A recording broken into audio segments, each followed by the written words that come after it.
Well, public speaking is something many adults are extremely nervous about, but the Stand Up and Speak program is being offered at schools throughout the GTA to help kids develop the confidence and communication skills to overcome that fear and be heard. Lorianne Jackal is principal of the organization. What a great idea. But there are so many different kinds of public speaking. Where do you start with kids? Well, we start off with the basics, thinking fast on your feet and getting rid of any signs of nervousness, which is the rocking or swaying, the hand clasping, the use of muttering, looking up, looking down, and that's where we start. Shaking. Shaking. So do you assess somebody? Do you just, when you're talking to them, you can sort of determine, okay, they have that, these are the things they have to work on? Or is it just a set program that you take every person through? Like, do you cater it? Yeah, we do cater it. Okay. Every person is unique in their speaking style. Sure. So I've been assessing you actually for the last 45 minutes, and you're doing a great job. Oh, thank you. Thank you. You got me nervous. Well, and that's interesting. You must, you know, in your travels, no matter who you meet, from your bank teller to your baker to the gas attendant, you're assessing their body language and their confidence level. All the time. It's scary. I bet. Do you ever tell people, you know, I can help you? I did once. Yes. Mitch Albom, who's the author of Tuesdays with Maury and the 5 People You Meet in Heaven. I was at one of his readings and I told him, I was a public speaking coach. How did I do? And there was a lineup behind me and I said, let's not go there. He goes, no, I'm not letting you go until you tell me. Well, good so I gave him a few tips. Isn't that something? Yeah, well, he's a sports writer who became an author and became a personality as a result, and so he probably didn't have any Toastmaster preparation for that. No. But you do. You just won the Toastmaster 2006 championship. Woohoo! Yes, I did. So fantastic. Congratulations. Thank you. Thank you. Why do you think this program is so effective? Well, I think from a parent's point of view, we have to realize how important communication skills are when we're older. Sure. And also when we're younger. Conversing with adults and with kids, getting your point across, and always keeping communication open. And of course, that's where Stand Up and Speak comes in. So what are some of the exercises that you would utilize in the program? Can you give us some examples, some of the things that you would go through with kids? For impromptu speaking, we have a game called the Marble Challenge. Okay. And every time they say the word ah, or a marble drops in the container, and we break it out into 2 teams, and we find out who has the less ums, ahs, or ers. And the team that does, we celebrate the next week with Timbits, of all things, which is great. We also play blah, blah, blahs, which is... We've done that many a time. We're masters. We're masters at that, where you just build upon a story, thinking fast on your feet, and we weave in magic words. So they're given a word that they have to weave into the story, and of course make it sound like we don't even know what the magic word is. Isn't that something? Now, do you, very creative. Do you come up with all these? I know you're the co-founder. Did you sort of sit and say, well, what type of program is going to work, or is this based on another template? I came up with a lot of the programs up on myself, yeah. And do you find that all of them work, or do you say, no, I have to change this a little bit? Well, sometimes we tailor the programs to the age. I mean, the Marble Challenge for teenagers, let's say, would not be as big of a hit with the younger crowd. Sure. Although the teenagers do like the Timbits, but everybody likes that. Everybody likes the Timbits. So we kind of go by the way that the age group is. And for adults training, of course, we switch it all over, and we have PowerPoint. We do a Jeopardy-style game with the adults, and we try to make it as fun and creative for them rather than just standing up and reciting a speech. Sure. Right, but in terms of appealing to teenagers, you've also coached rap stars as well, so you can throw that in to impress them a little bit. I most certainly can. And I guess that it goes to show you that no matter what age or what level of success or where you are in life, this could be a real hindrance, and there's an opportunity to change that. Yeah, and even working with adults, we find that when it gets on to be that long, they're in their 30s and 40s and still have a fear of public speaking. It's a lot easier for us to take a child at 4 and 5 and to build upon that as opposed to working with the adults. Because the adults can actually say, you know what, this ain't going to work for me. Yeah. Like they're adults, they can make a conscious decision to say, I'm not going to give in. Yeah, well, the big difference too is when you have a room full of children, I need a volunteer. Oh. And then you adults, I need a volunteer, and they look at each other. They're trying to just disappear. Who's going to do it? kids. And then you say, Tim Hortons is involved. That's right. Sign me up. Let's celebrate. Yeah, you should try that with the I adults. will have to try that.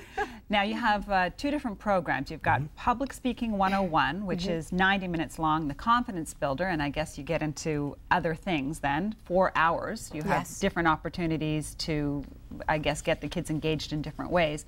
And in the schools, you offer both. So is it up to the school then?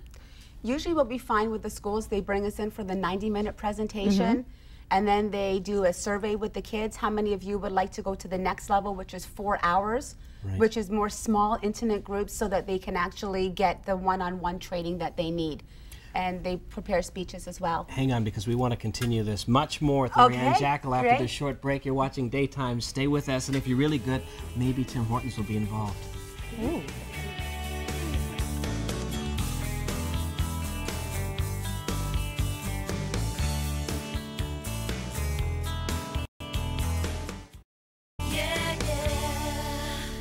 Welcome back. We are learning all about a unique program that has received accolades from around the world. It's called Stand Up and Speak, and it is designed to help children with public speaking or other communication skills. Joining us today is the co-founder, Lori-Ann Jackal, and I'm curious if you're finding there are more kids that need your help nowadays. And I mention that because it seems we're in this iPod generation where we're not very social. We tune out everybody. We have our own cell phone. We have the video games. Do you find that it's on the increase?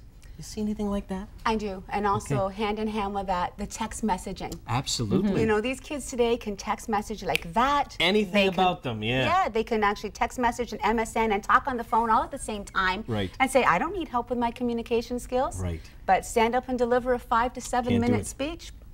Nope. Well, a lot of adults would have trouble standing up and delivering a 5 to 7 minute speech. Yes. So you were saying that the teenagers might be tougher to get into the program, but once you get them there, what do you do to make it fun? Well, we do a lot with the games. We do a lot with our training and building them up to say, do you know why these skills are important now? You know, a lot of you are 14, 15, and 16. You're going to be looking for a job pretty soon. You're going to need those skills for interviews. Some of you will be applying for colleges and universities, bigger classes, and your forum is standing up and speaking in front of hundreds of students. And you need it. So the different types of public speaking that you would be dealing with would include, I guess, well, talking about a particular topic in front of other people, debating as well. Yes. So what else do you do to try to mix it up a little bit? We also do PowerPoint training. We do microphone training as well. We do a little bit of stand-up comedy as part of our older program. Sure.